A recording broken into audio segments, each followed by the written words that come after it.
1, 2, 3, 4, 5, season 6. We're rolling on the road. Oh yes, we're rolling on the road. We're 100 shades of invertibility. We're rolling on the road. Oh yes, we're rolling on the road. Ooh, ooh, we're rolling on the road. We're 100 shades of the invertibility. We're rolling on the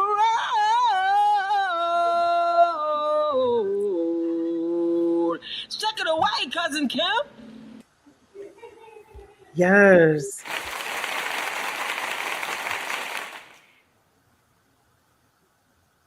Yes. Good afternoon. You are rolling with Dr. Kimberly. Oh, that's me. And we are back in the Detroit area again. And we're talking with nurse practitioner Blakey, correct? Blakey. That's correct. That's how we say the last name. Okay. You know, she was part of that. We were having the conversation a couple of weeks ago about menopause and mimosa, and you guys didn't get to see her beautiful face on the last time, but you heard her wonderful voice. So today we have her beautiful face and her melodic voice. Yes, yes, yes, we do. Now, we're about to continue the conversation. One of the things that we talked about on the last time was about the intellect when it comes to going to the doctor. We had so many calls, comments, questions, feedback. The show was just phenomenal, phenomenal, phenomenal. And those who did not get to watch it live, I sent them the YouTube link to watch it. And there were those who took notes. And the biggest thing at the top was about being an advocate for themselves. So we want to start in right there with you about being an advocate for yourself. Now, we had Crystal come on last week to do the follow-up, and we had points. So we were putting them up on the screen as we were doing them. So I got just one good hand. Y'all got to remember that. Okay, now we got this one over here. Don't pay no attention to this, but we got the one good hand. So when you start talking and we want to add the comments, make sure you say them slow enough so I can get them typed up and up on the screen so we can talk about it. But I'm going to let you, before we do all of that, tell the people a little bit about yourself, because I can't talk about you the way that you can talk about you. My name is DeQuindra Blakey. I'm a family nurse practitioner. I live in Detroit, Michigan. Y'all remember, she right here. I'm here. She over here. Mm-hmm.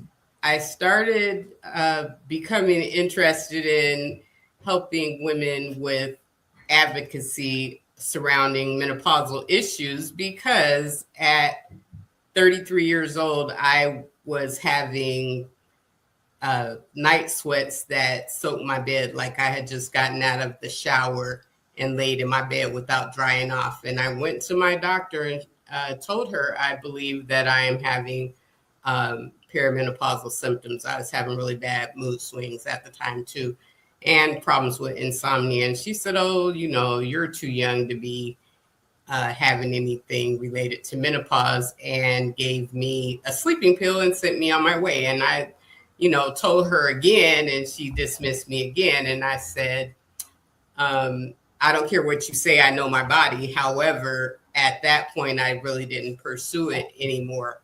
But were you a nurse practitioner at that time? I was an RN. I had been an RN at that point for about 5 years.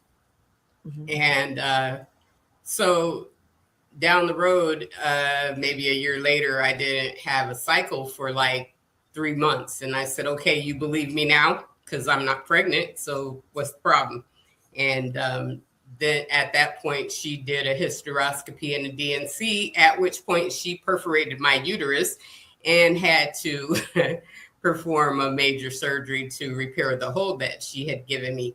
And over the years, a few years after that, I wound up, because I had such bad insomnia, I couldn't sleep, and I would be cranky during the day at work. And I actually had endometriosis on top of it and some fibroids. And I just got to the point where I was having severe pain, and they just kept giving me pain medication, and I couldn't take it. So I was missing a lot of work, coming to work with a bad attitude.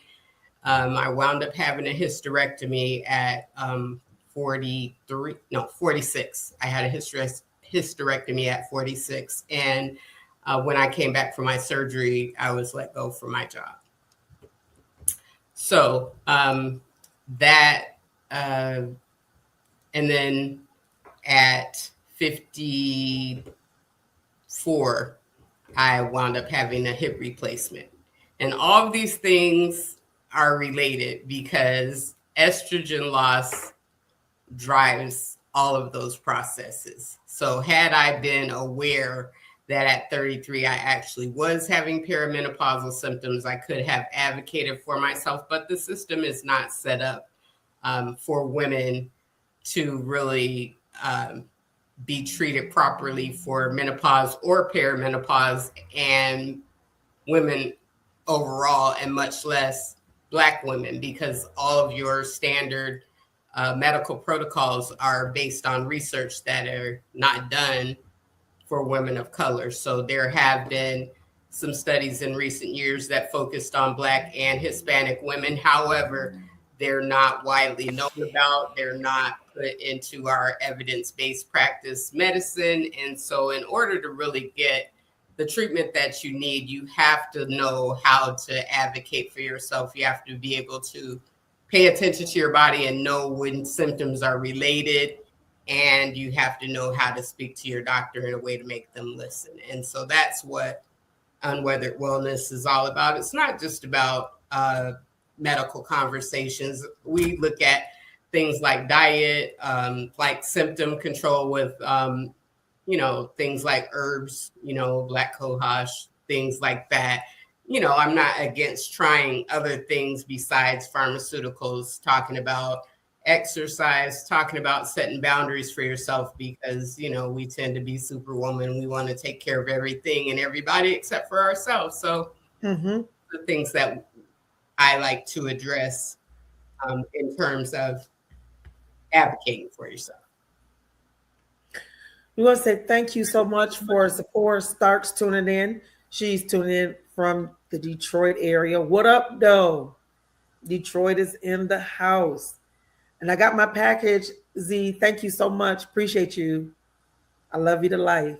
I appreciate you. I would have to say, this is my own personal experience, that I got my woman's care through the VA.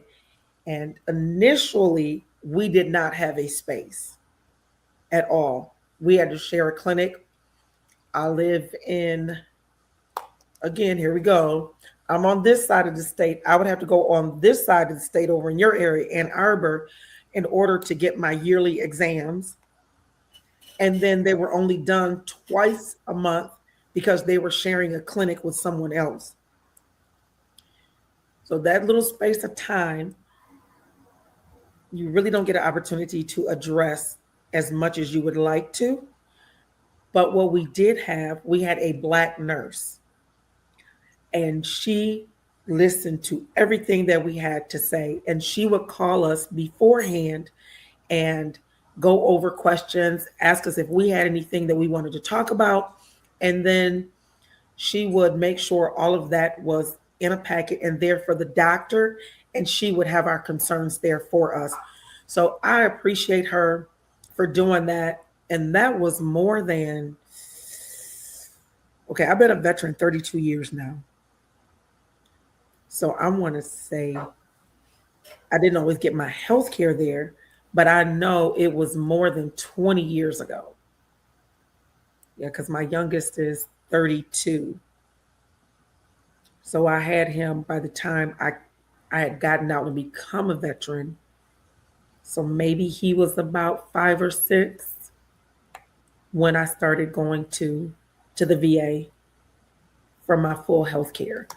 So so that was a blessing in and of itself that I had her, or that I should say all of us women veterans that chose to get our health care there, we had her to be our voice for us. So you were very fortunate to have something like that, especially, I mean, you would be blessed to have it now, but especially, 20 years ago. Mm-hmm. Absolutely. Mm-hmm. Mm-hmm. And now the way they do it, it's beautiful. They finally have a dedicated section for the women. They created this whole beautiful clinic that she's now over all these years later. She's over that clinic. And I said, oh my God, thank you, Lord, that they saw her value and she was able to matriculate up and she has that position. But even now at our local, they call them CBOX, so at our local veteran facilities, which they have one here in my city, and it's actually 6 minutes away from me. Thank you, Jesus, don't have to go across the state to go. That they've had probably for the last 10 years, maybe 15, maybe a little bit longer, where we had our own dedicated OBGYN, and she had her own office, and then they had a room, dedicated out of all of the rooms, the exam rooms. They had one just for the women. And even now, they've chosen to put the women in a larger room. So if you have to come like me in a wheelchair, that you can come in there, whether it's manual or motorized, it's more than enough space. And they've been extremely intentional about making sure that we've been taken care of.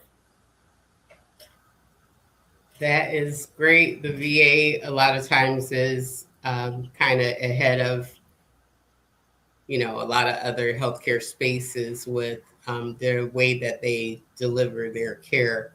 But unfortunately, even a lot of the OBGYNs don't really address menopausal issues. Their focus is, you know, making sure that you get your pap smear pelvic exams and making sure they're available when you want to have a baby. They're focused on reproductive.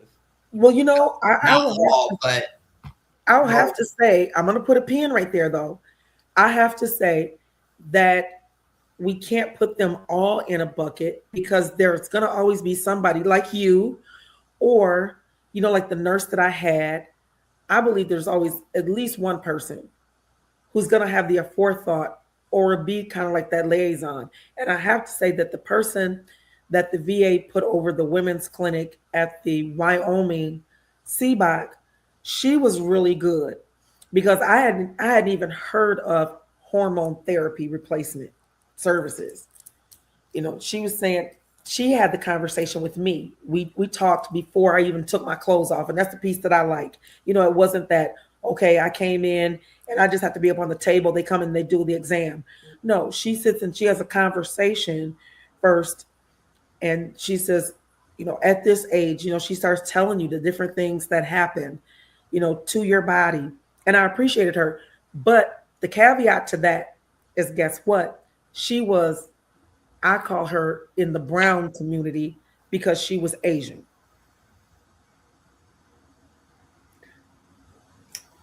Okay. So I wasn't really saying that you can't be treated by an OBGYN. My focus is that this is not part of medical education.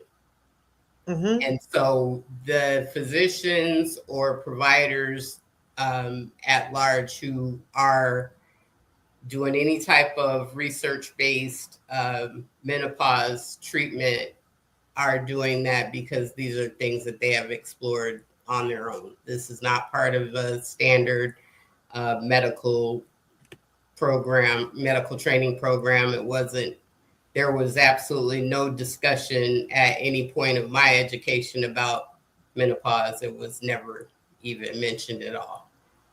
Yeah. So, in a lot, and in some spaces, there are dedicated menopause treatment facilities, clinics, and things of that nature. What I found with that is oftentimes they only take certain insurances or it's a cash pay type of thing. So at any rate, we know that a lot of times our providers are rushed and that they are limited to time constraints because of a lot of reasons. A lot of it has to do with insurance regulations. So we are really kind of having to be our own advocate and having to be much more involved in our healthcare, because if you don't, you're kind of left in a position where a lot of times you kind of wind up being not a partner in your healthcare, but more kind of a victim. You know, if your provider has 5 or 10 minutes to deal with you, you gotta have a focus. If you come in with something general, it may be kind of not really addressed in a deep, well thought out manner. Like if you're, you know, say you're 46 years old and you think you're having a panic attack every morning at 3 o'clock, and you tell this to your doctor, you know, in a lot of cases, what you're going to get is, I think it was probably anxiety, and I'm going to try to give you an anti-anxiety or antidepressant type of medication, and not looking at the big picture. What else is going on with you?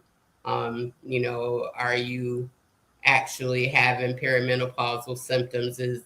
Are you having any other symptoms to go along with it? You know, are you having heart palpitations? Are you having night sweats? Is it related to a drop in estrogen? But these are things that will not necessarily be explored if you don't come with, these are the things that are happening in my body. Okay. The time is now 17 minutes after the hour. It is 4:17.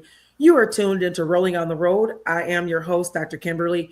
We are rolling in Detroit today with nurse practitioner Blakey. We want to say thank you so much to Zipporah for tuning in from Detroit.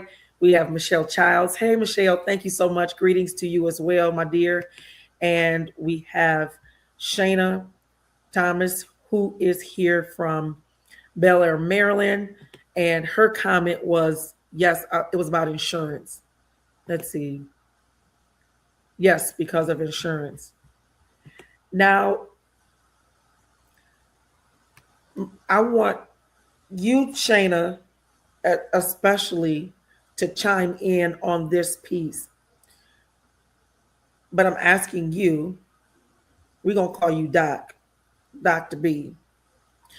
So, Dr. B, what if a woman like myself comes in a wheelchair? How is your exam any different?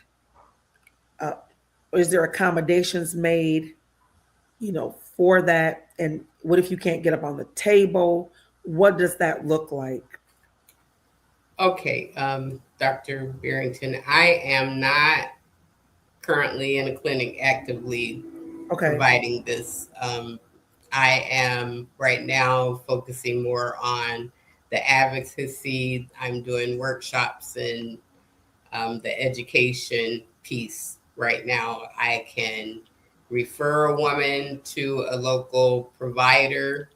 And basically the way that I come up with referral sources is in my Facebook group on Weathered Wellness. I ask people, what on a weekly basis, have you seen a provider that you felt addressed your needs? And we make referrals based on that, not on what I get from other medical professionals, because usually people refer people that they know. But patients refer people that they like, who have taken good care of them. So I really can't speak to that because I'm not in a clinic providing services that way. Okay. Thank you, Shayna. Shayna said I get great questions. She said she's making a list so she knows what to ask the next time that she goes. So you did have, we can kind of start with that. What are some of the questions that you should have prepared when you're getting ready to go to see your OBGYN? Or what do you need to be able to tell them? I think that the place to start is to know what's going on with your body, and the conversation has to be framed from that point. Okay. So Hold I on, have, hold on. Remember, I said I was going to have to type this as you're saying it, so you got to say it slow. okay. So number one, I'm going to put number one. Know what's happening in your body, and bring it in a list. Bring it Yes. in a list. All right, I'm going to hit enter. All right, and then I hit this, and then I'm going to click show. All right, guys. So there's your first one. Know what's happening in your body and bring it in a list. So in my Unweathered Wellness group, I have a symptom tracker that is free to download, and it lists about 20 common menopausal symptoms. A Okay, lot of so things. I'm hold sorry. on. I said, okay, so I need to go. We're gonna go through this step by step because these were a lot of the questions Mhm. that were asked the last time. So I want to make sure that everybody has them. Now, are you able to add me? Because I don't, do you have, is it a private group or a public group? It's a public group. Okay, so I'm going to type in unweathered wellness.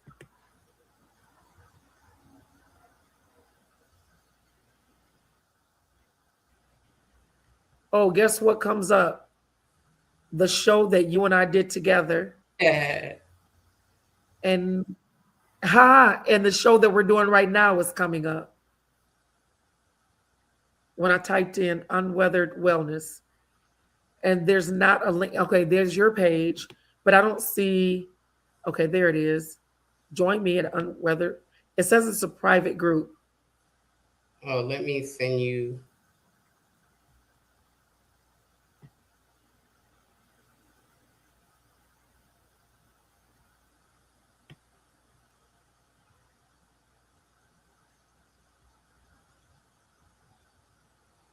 All right, so I'm going to come back over. You guys, I'm going to share my screen so that you can see what to look for on social media.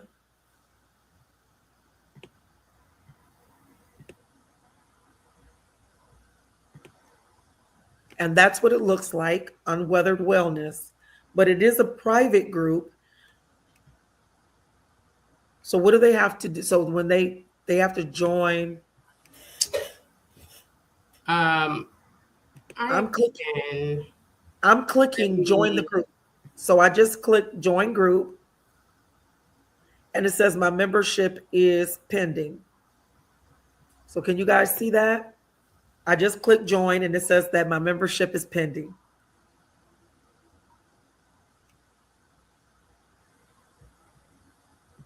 And I'm going to go back and I'm going to copy this.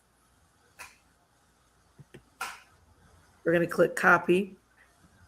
And I'm going to come back here and I'm going to put it in the comment section.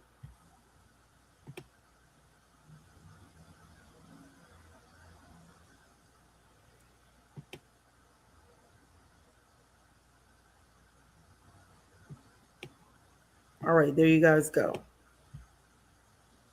Okay, here we go. Yours should be in now. All right, we're going to go back. We're going to go back. And we're going to scroll down. You guys can see me scrolling, correct? Join us at Unweathered Wellness. And hey, Dr. Kimberly, welcome. Yay, guys, we're in. Okay. So at the in the file section at the top of the should be at the top of the home page. There's a file section on your Facebook page where you can see a symptom tracker.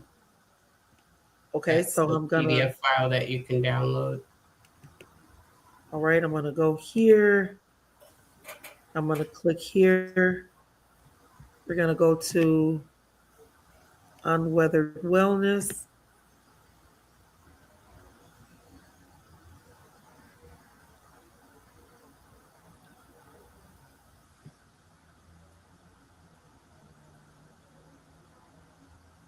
Go here, go here. Here we go. Here we go.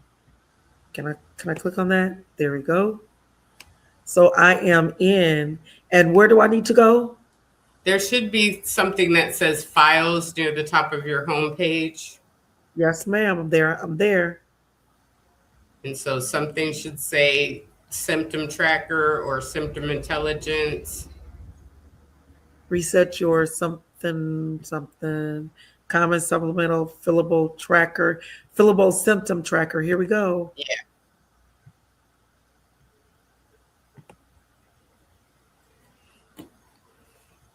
I don't know if you can. So I'm still seeing the home page over the top of your.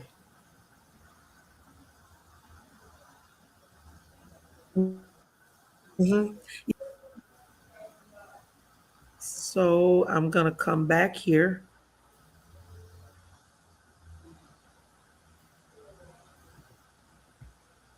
And we're going to close this out. We're going to come here.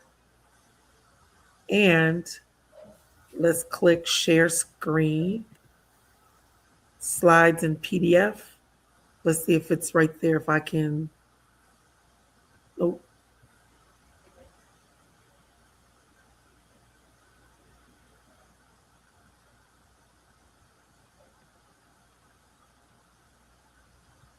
Upload it to my computer. Upload file. Here we go, symptom tracker. Click open. She might be smart. And there it is. Add the stage. There you go. So voila. that allows you to track your symptoms for 1 month. And you can just, whatever day of the month you're having these symptoms, just put an X there. And then when you go to your doctor, you could say, you know, I've had aches and pains, 12 days out of the month. I had decreased sex drive 20 days out of the month.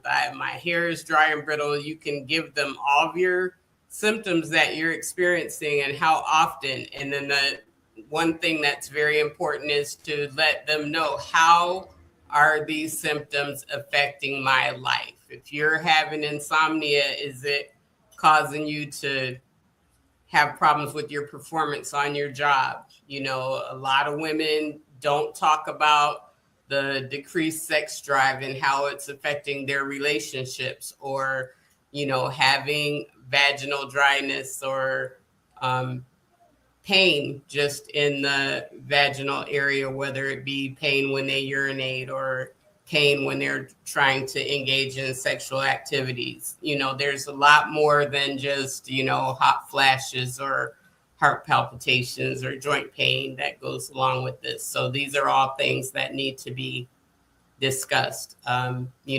People talk about having dry eyes or dry mouth, which can actually contribute to losing your teeth because of the drop in estrogen. So your symptoms are very important, like I said, in order to be able to frame the conversation with your doctor based on what you have going on. That's going to determine where your conversation needs to go. Like, for example, if you were having night sweats frequently and you're having heart palpitations frequently, you want to let your doctor know that, how many days out of the month you've had these symptoms. And also you want to be able to tell them in terms that they understand. You can say, I'm having night sweats and my heart's beating fast. Symptom intelligence, my symptom intelligence framework gives you medical language to say to them, I've been having vasomotor symptoms 12 days out of the last month, and I am concerned with knowing my cardiac risk factors, and I would like to have a lipid profile, in order to get your blood work done. And even aside from a lipid profile, depending on what's going on with you, you may want to get the other blood tests that track your inflammatory markers, like the ApoB labs and things of that nature, but with the caveat that most insurances will not pay for those. So those may be things that you would have to get your doctor to write your prescription for and pay for out of pocket. And if you put a pin right there. If you are a veteran, those tests are automatically done at least twice a year as part of your yearly exam. And they do a yearly exam, but they do labs twice a year. And if you go in for your woman's wellness check, they automatically do all of these labs, and they have you do them prior to coming into your appointment so that they'll have them when you come in. So just know, if you're a veteran, you already are able to get these. Thank you, Dr. Bertanji. She's tuned in from Detroit. She says, great information. And Shayna says, this is a good tracker. And she says, may need a planner too to track the days. I put her comment up there. Can you see her comment? Mm-hmm. I do. Okay. So thank you so much, Shayna, for your feedback. But just so that everybody knows that if you are a veteran, these tests are automatic for you, especially if you're a woman. These tests are already available, and they have you do them prior to coming into your appointments. And the time is now 32 minutes after the hour. It is 4:32. You are tuned into Rolling on the Road with Dr. Kimberly, and our guest today is another B in the house. Dr. B's in the house, and we've got some great information. We do have the Facebook page up, so it's already been posted on the page. And we have this tracker that we're going over right now, and we're talking about the language. So on this tracker, it does have good medical language, you would say, or above. Let's see, because that was one of the things that you talked about, is having the medical knowledge. But I think I think saying breast tenderness is clinical enough. Decreased sex drive, dry eyes, foggy thinking, because these are terms that have been used I'm looking at all of them. Yeah, these are words that they've used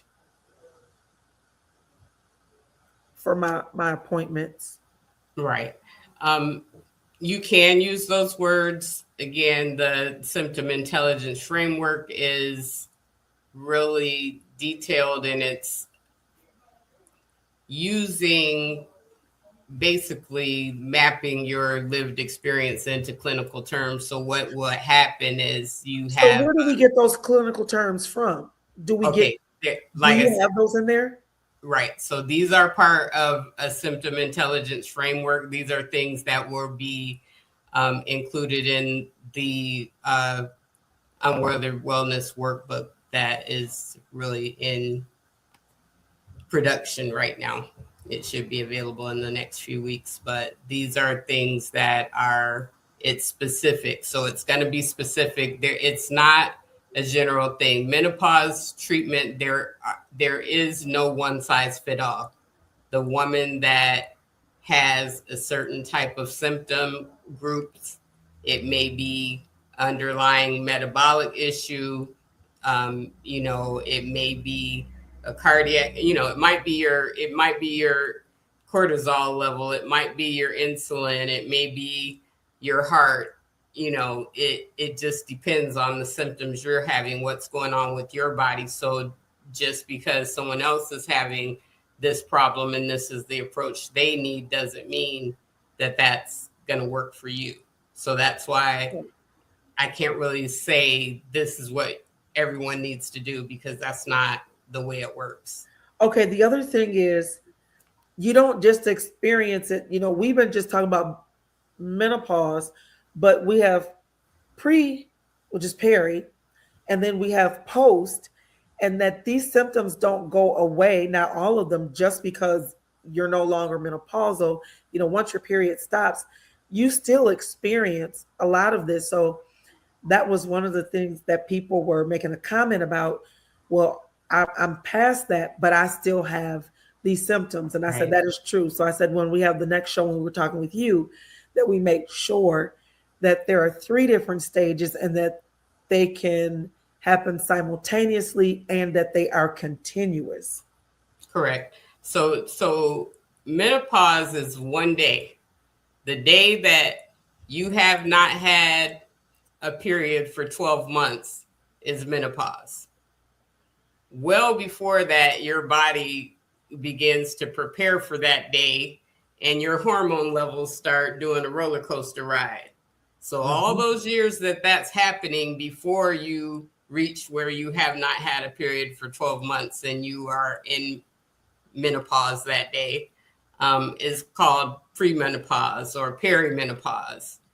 And that is a critical time that we miss what's going on. And I'm so glad that now, the whole talk about menopause is not taboo. We're okay to talk about it, because I know that it was never a thing to be discussed in my family. And until the last couple of years, I really have never seen it being discussed so frequently and so openly. So that's a good thing, because I know that my daughter and my granddaughters won't have to be kind of trying to figure out how to navigate this whole thing, because there should be a lot of good information out at that point.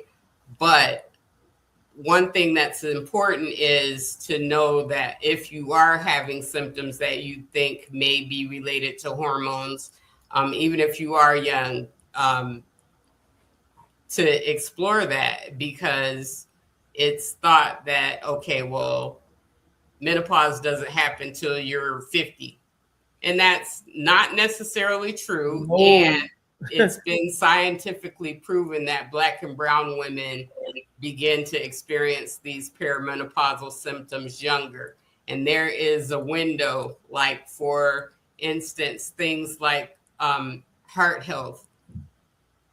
10 years after you begin to have these symptoms, put you at more risk to have a heart issue, like, a heart attack or a stroke. So if you're going to get any type of treatment, it needs to be started within the first 10 years of you having these menopausal issues, because while your estrogen is still being produced, your blood vessels are still kind of soft and pliable. But after that time, they start to get brittle. So in order to have some treatments like hormone therapy after that 10-year window, it's more of a risk to start it if you haven't had it already. Estrogen acts as a shield, a protective shield for your bones, for your brain, and for your heart. 2/3 of Alzheimer's patients are women. So, that early onset dementia, or even, even your 80-year-old or 70-year-old who has dementia, it could possibly have been prevented if there were some hormone therapy earlier on. So those are important things to know. And your body, you have estrogen receptors in almost every area of your body. And I'm harping on estrogen, but we have many hormones. Estrogen isn't the only one. it's important to have a balance: estrogen, progesterone, testosterone. You know, even your vitamin D plays a role in there. There's a lot of things, but hormone wise, the one that's most studied and most prescribed is the estrogen. You will have providers that will give you the progesterone. Testosterone is usually more of a battle because it hasn't been well studied in women. However, it's important for your bone health. It's important for your sleep. It's important for your sex drive. So Okay. it's important. All right. The time is now. Understanding of that. Also, thank you. It is now 40 minutes. It's okay. 40 minutes after the hour. 40 minutes after the hour. It is 4:40. We want to say thank you so much for tuning in to Rolling on the Road. You are rolling with Dr. Kimberly, and we are being inundated with so much information that we didn't have privy to before. So we want to say thank you to Dr. B in the house. I want to give a special shout out to Latanya Miller. Yes. A special shout out. Thank you so much for tuning into the show. And she is tuned in from Atlanta. And the special thing about this, she and I served in the United States Navy back in 1980. Oh my goodness. Was it 85, 84? You came on the ship. I came on the ship in 84. I can't remember if I had been there a full year before you came, but we were stationed aboard the USS Holland AS-32 out of Charleston, South Carolina, that later moved. I think she was still there when I got off, but it went to Cuba. That ship ended up going to Cuba, and then it got decommissioned from there. So we have known each other more than, okay, I've been a veteran for at least 32 years. So we've known each other about 42 years, about 42. So I want to say thank you so much for tuning into the show. It's always nice. 84. Okay, so she came in in 84. All right. I don't know why I thought it was later, but she was there in 1984. So that's when we met. How many years, y'all, is that? About, who could do the math real quick? This is 2006. 2026 minus 1984. 42. 42 years? Wow. What she said? Yeah, she said, my bestie. Oh my gosh. That's a show in and of itself. We had babies together and everything while being on the ship. Yes. We got into some good trouble though. And I love you too. Jaleesa and James, those were her children, or they still are. And I had the twins. She was the one who named them Zip and Lot because my last name at the time was Bag Watson, and it couldn't fit. It was 12 letters, and it couldn't fit on my uniform. So they allowed me to just shorten it, and it was Bag. So it was BHAGS was on my shirt. So they would call the kids, she would call them Zip and Lock, the little baggies. So thank you so much for tuning in on today. Now, you mentioned some really good pieces. Now I'm getting ready to throw a monkey wrench in there. The first one is, if you get diagnosed with breast cancer, how does that change you being perimenopausal, menopausal, or postmenopausal? So if you are diagnosed with breast cancer, it depends on what kind of breast cancer you have, because some types of breast cancer are hormone driven. Mm-hmm. So it could actually change your menopausal state. It could put you into menopause. It could put you into postmenopause. It just depends, again, like I said, about the no one size fit all, because as we know, there are many types of breast cancer. That's why they do the testing to determine the type that you have, and the treatment will follow that. But there are, depending on what kind, it used to be kind of a blanket thing that if you had breast cancer, you would not be a candidate for any type of hormone therapy. That's no longer the case. Okay, so she says that she's a 2-time breast cancer survivor, and she says chemo caused early menopause for her. Yeah, and that again will happen because chemo destroys all of your cells. So you have to rebuild from there. So yeah, that definitely will occur. I did want to just say too, we didn't quite finish the conversation about the stages of menopause. So after you reach menopause and you're in the postmenopausal phase, as Dr. Kimberly said, once those hormones are gone, they're gone. They're not coming back. So your body had been producing these hormones, this estrogen, progesterone, and yes, women do have testosterone only, but once you're past menopause, your body no longer produces those hormones. So those same symptoms you were having because your hormone levels were on the roller coaster ride, you're still going to have those symptoms because your body was depending on these hormones that they no longer have. Now, I do have a question, and because I was in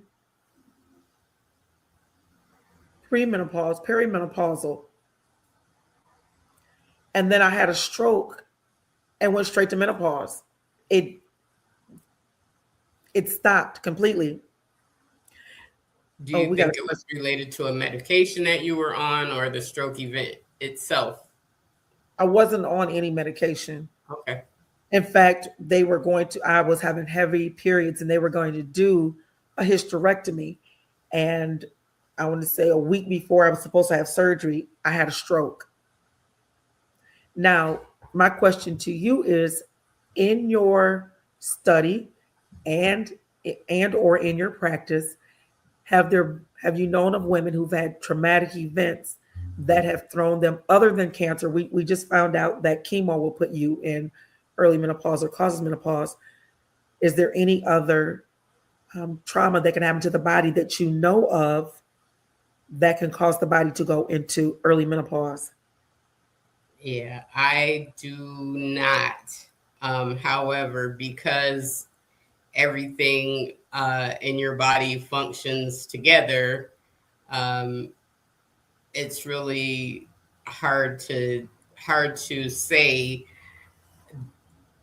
the combination of having that traumatic experience and the stressors that puts on your body would definitely cause a hormonal imbalance. So it's definitely a possibility. I haven't encountered that person besides yourself personally, but I definitely see that as a great possibility. Like I mentioned at the opening, that the stressors that we deal with, along with the flux, that those all cause fluctuations in your hormone levels, which is why in my workshops and things, I like to have discussions about the stressors in your life. That's a contributing factor to the research that's been done for Black and brown women, the weathering concept that Black and brown women age internally faster than their white counterparts because of stress, because of systemic racism, because of our embracing being that superwoman. All these things, the researcher, Dr. Arlene Geronimus, compared to a Jenga tower, like your foundation is, if you know about the game Jenga. Yes, yes. Yeah, so Jenga, you gotta, and you're pulling something and hope that the rest doesn't fall down. Mm-hmm. Correct. So all these things, every time you experience, institutional racism, or you have to have a lot of a stress load, things that affect you internally, these things are aging you internally, which is why we generally enter into perimenopause earlier than our counterparts, because they're not experiencing the world in the same way that we are. And you keep pulling these pieces out of this Jenga tower, it's going to collapse. We do have a question. So the question is, what causes the chin hairs? Hormonal imbalance is what causes these beautiful chin hairs that I need to wax off right now. I wish I could make it stop, but even once, like some women have that hair removal and things, but I've entered the phase where I have white hairs and gray hairs growing, and you can't get those removed. I mean, you can get them removed, but they won't guarantee you that they won't grow back. So it's like, why bother? They are some stubborn little old boogers. I was getting electrolysis for a while. Like Black Power, hey. Yeah, I was getting electrolysis for a while, and my husband is totally against these kind of things because, people are just usually used to what they're used to women in their family doing. And so he's like, why are you going to get them little hairs removed? Just leave them alone. You almost 60. I said, it don't matter if I'm almost 80. I don't want a white beard.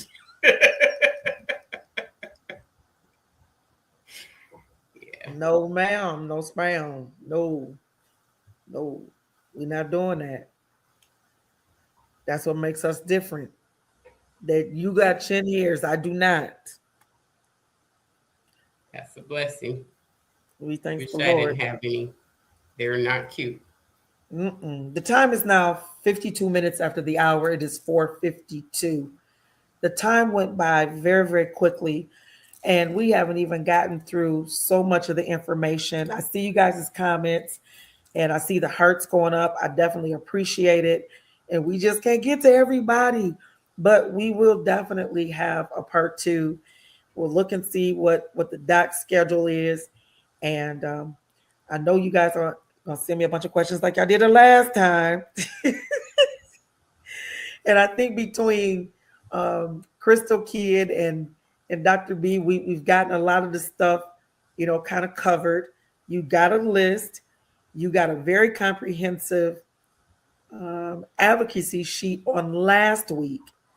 So now you have this piece where you can start checking off your symptoms, and you can keep a diary of them along with anything else that you might need to. And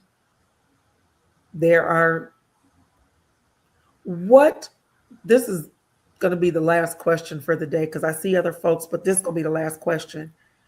Where would folks, you said the book is coming out, but prior to it coming out, can you give us maybe 4 or 5? Are there any particular clinical terms that we need to have as we're talking about our menopausal symptoms, or can we just go in here with this sheet right here? You can go with that sheet, and I think that will be very helpful for you because you can show it to them. These are the symptoms I'm having. These are how many days I'm having. The only thing that would be missing was the piece where I said to make sure that you connect each symptom that you're having with how it's impacting your life. I'm having these night sweats. I can't sleep at night. I wake up at 3 a.m. And you can say, I would like for you to do a clinical evaluation so that we can come up with the treatment plan based on these symptoms that I'm having. If you're not being addressed, if you say that you're having vasomotor symptoms, you're having the night sweats, you're having the palpitations, your heart's beating fast, things like that, and you're saying that you want to have the labs drawn, you want to have a lipid profile done, and your doctor says no. If your doctor is refusing, make sure you ask them, let them know, I would like you to document your refusal in my medical chart. Once you say that, make sure that you get a copy of the notes from that visit so that you can make sure that they actually documented that they refused to treat you for that. And if the refusals continue, then you need to find a new provider. These people are working for you. It needs to be a partnership. They're not God. They cannot tell you this is what you must do, and I'm going to treat this and I'm not going to treat that. So yeah, those are the things that I would recommend. I normally like to focus on the insomnia, the night, the night sweats or hot flashes. Those are things that people tend to have pretty frequently, or yeah. Now, we want to set up we got a comment. Let's see, what's the comment? If you want to come into my Unweathered Wellness on Facebook, I have some other things available in those files. If you come into Unweathered Wellness, if you send a request, I will add you to the group. If you send me your email address, I will send you my Unweathered Wellness mini ebook. And then you'll be in my email, so I will be able to let you know when the workbook comes out. Okay, so LaTanya, we did answer the question about the oh my goodness, this extra conversation over here. All right, so it's 57 minutes after the hour, and we're going to close with giving information. We're going to say thank you so much for coming on. This was amazing. Thank you. And I'm going to do it again. I said, y'all put your sanctified hands together. Tell her thank you. Now get a Lord clap. Because all of y'all going to say, oh my God, thank you, Jesus. Where have you been all my life? What I will do, let's see. Let me close this out. If you could stay behind Dr. B so that we can get some dates and get some stuff set up, I'd appreciate that. Absolutely. So tomorrow, the show is going to be about using AI and how good it is, how it's good for your mental health. We got a young man that has done some amazing things with AI. I mean, he blows my mind. It's 1, 2 o'clock in the morning, and I get something, and I'm like, you did this? He goes, AI helped me. You and AI go to bed. How about that? Y'all go to bed. But it's amazing. We're going to share how to get started and some of the things that he's done with it. He has a learning disability. It's documented. He gets a check every single month for this learning disability. And yet he's been able to use AI to accomplish more than what, working in a different program would have done for him. So he's going to share his experience, and I cannot wait. I cannot wait. And to answer your question, LaTanya, I'm not sure where you went when we talked about it, but it is hormones, the loss of the estrogen that's causing you to have the chin hairs. So that was the answer to your question. And we already have the list. So I'm going to, I think you saw it on my page, and it's okay for me to post that because it's already up there to post it. What she said? She said, damn, what are we damning about? What happened? Oh, okay, because it's hormones. Well, there's her response. Yeah, but you got to do it like Florida Evans. Damn. Yeah, you got to do it the Florida Evans way. Yeah, she's like, damn that chin hair. I got you. I got you. And it's white. That's the bad thing about it. It was cool when it was black, but now that it's white, yeah, everybody knows you gotta get away Right. with black hair. But the And they white, be long and strong. woo, like this. Mm. Mm. Like, is you on Viagra too? Come on now. Lord.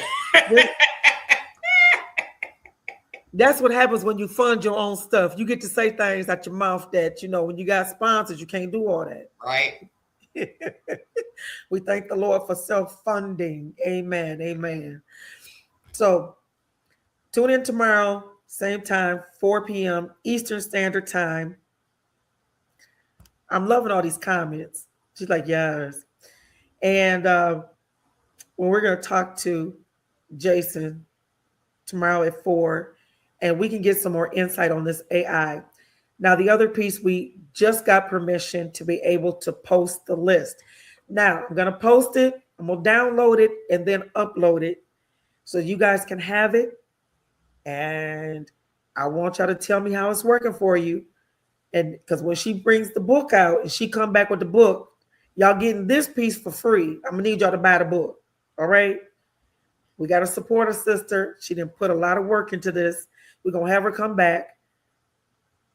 And yes, ma'am, I did post the site as we were doing the show.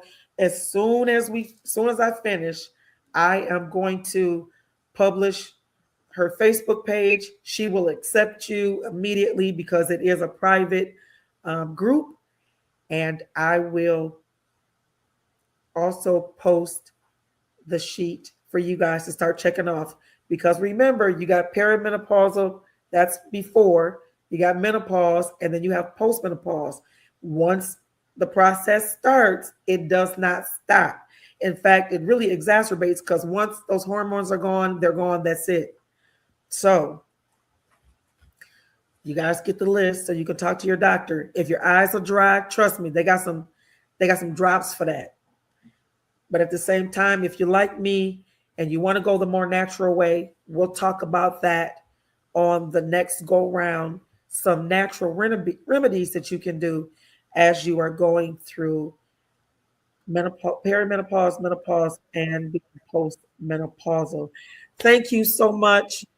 When we get off of here, we're going to get a date, and we want to tell you guys thank you again for tuning in, and I'll see y'all tomorrow.